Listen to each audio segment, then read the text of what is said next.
So, if you've been following me for a while now, you know that I love to teach you the kind of natural phrases that British speakers use so that you can learn how to talk like a native English speaker.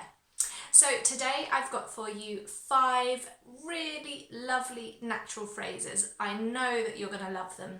And actually I'm going to be giving you more over the next few weeks, so make sure you're subscribed so you don't miss the next videos. But for today, we're going with these 5. Are you ready to get started?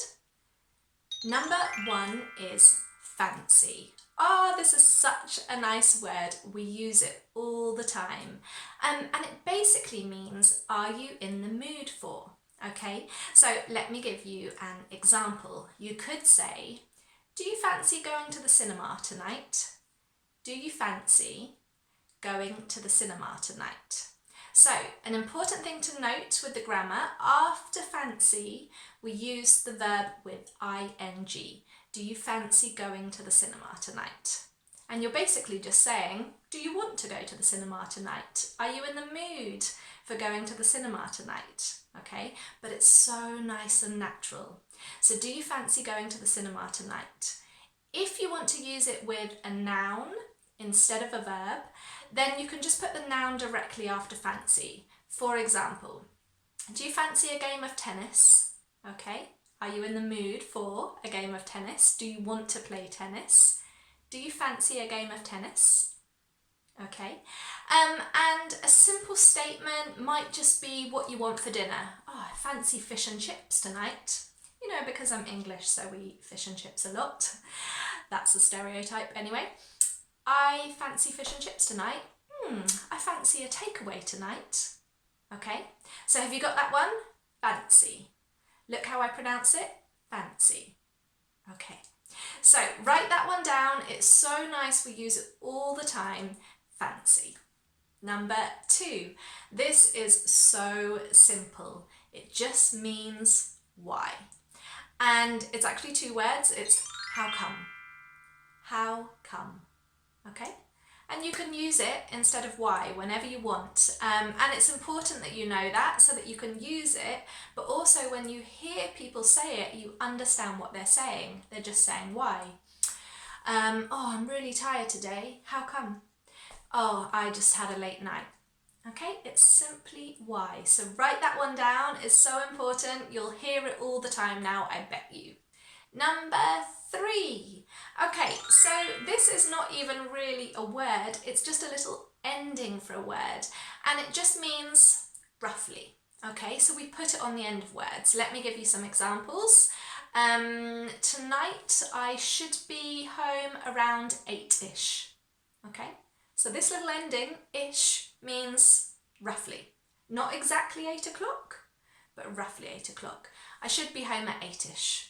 Okay, we can use it for describing people too. What does your brother look like? Well, he's tallish and he's got reddish hair. Okay, so a really nice way to just change the word to say roughly. 8-ish, tallish, reddish. Okay, I hope you're enjoying these words. Don't forget that you can leave me a comment below at the end of the video to tell me which one is your favourite, because I love to hear that kind of feedback. Right, number 4. Number 4 is a bit iffy.